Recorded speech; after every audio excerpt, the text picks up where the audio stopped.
लोकसभा से खबर आ रही है कि जो महिला आरक्षण विधेयक था, संविधान संशोधन 131, और उसके साथ जो इंटरलिंक्ड दो और बिल थे डिलिमिटेशन से संबंधित और एक और बिल, तो वो रूलिंग पार्टी एनडीए के पास 2/3 बहुमत ना होने के कारण कुल 489 एमपीज ने मतदान किया।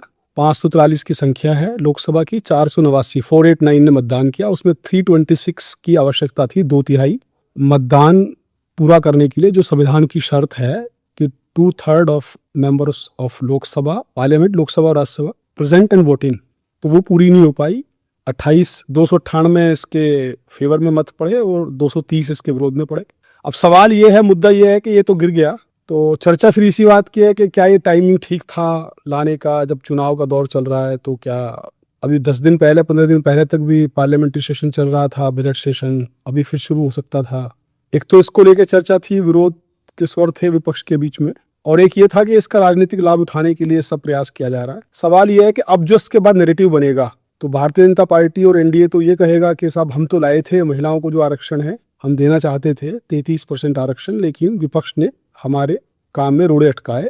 और विपक्ष ये कहेगा कि ये वास्तव में कुछ प्राय था कुछ और करने का, वो डिलिमिटेशन चाहते थे, और जो राजनीतिक विभाजन की लकीर एक शुरुआत उसकी करना चाहते थे एनडीए वाले। और अगर इनको लागू करना था तो इन्होंने जो एग्जिस्टिंग 543 सीटें हैं उन्हीं पे क्यों नहीं लागू कर दिया, 850 करने की जरूरत क्या पड़ी। नैरेटिव की वार है, देखते हैं क्या होता है। पता चलेगा कि इस लड़ाई को कौन जीता कौन हारा, कुछ समय बाद पता चलेगा। वैसे अभी तक तो नैरेटिव की वार में थोड़ा सा भारतीय जनता पार्टी को अलर्ट रहना पड़ेगा और ज़्यादा तैयारी के साथ उतरना पड़ेगा, जो मुझे लगता है। चूंकि 2024 का उदाहरण सामने है, जबकि आज उसी का परिणाम है ये कि उस समय जो नैरेटिव चला कि 400 सीटें अगर आई तो संविधान बदल देंगे और आरक्षण खत्म हो जाएगा, और इस तरह की जो झूठी सच्ची इस तरह की अफवाहें फैलाई गई, तो उसका बड़ा प्रभाव गया मतदाता के मन में। और अभी देखते हैं, अभी पता चल जाएगा। सबसे पहले तो इसी में पता चलेगा जो चुनाव बचे हैं अभी तमिलनाडु का और बंगाल का, और उसके बाद आने वाले समय में किस तरह का नैरेटिव बनता है।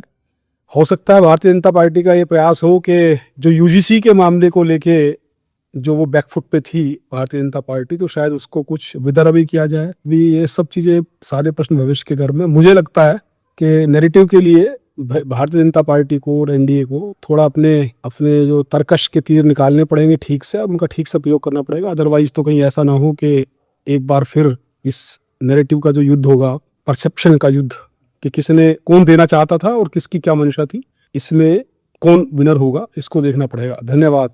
जय हिंद।